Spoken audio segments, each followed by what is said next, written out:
Lisa and I and her husband Chris were standing in this trying to find the eagles. Oh, crazy.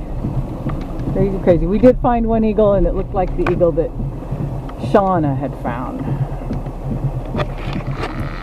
It's quite a rainy afternoon.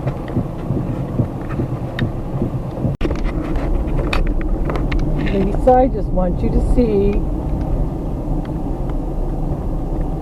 no rain on Victor, just little teeny specks.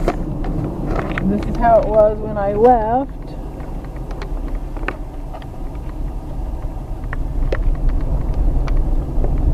This is how it was when I left my house.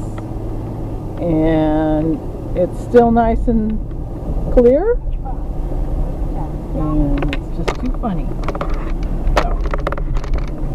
Oh well, now I know. The weather can be different just 3 miles away.